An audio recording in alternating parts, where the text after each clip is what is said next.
Molweni, sanibonani, welcome back to my channel Lethunana. Welcome back. Inoba wonke umuntu ke apha ekhaya senivile ukubana umtiro got engaged, guys. We so happy for you. Simonwabele nyani ukubana it finally happened, ukubana hayi kude kwendeka nkosi yami ukubana naye bake bamcela ukubana will you marry me?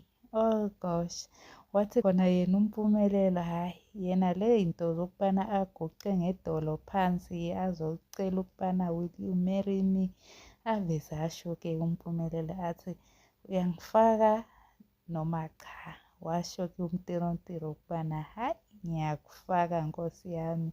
Sebemfakile ke uSibindi wazitshileyo ke nani, we can see them celebrating phaya ku-live kamtirotiro nje uyatsho ukubana hayi mina ngithi ngiyazibongela nkosi yami, ngiyabonga nkosi yami, ungenzile umuntu ebantwini njengoba like now it shows ukubana hayi nyani uyandithanda okwempela. I'm sure vele kwakhona she had felt a bit disappointed when she find out ukubana uSibindi had gone ukubana ayekhupha ilobola for uAmahle Biye.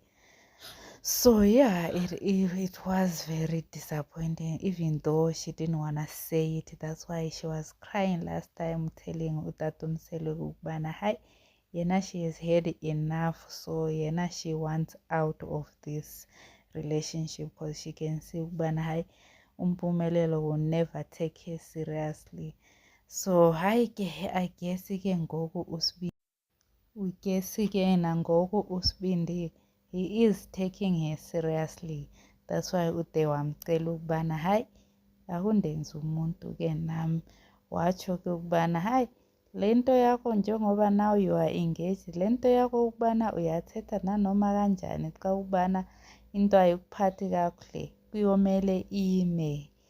Like this has to stop now, because now we'll be building this, so things are going to change a lot for umtirotiro njengoba nje yena wayetshilo ukubana hayi yena nje umpumelelo akamboni njengomuntu.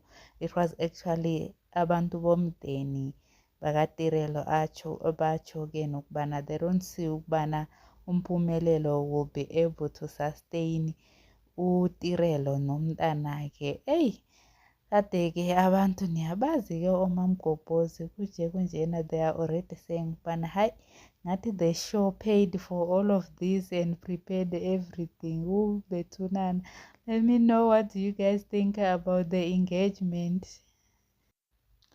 Let me know what do you guys think about the engagement. Don't forget to like, share and subscribe.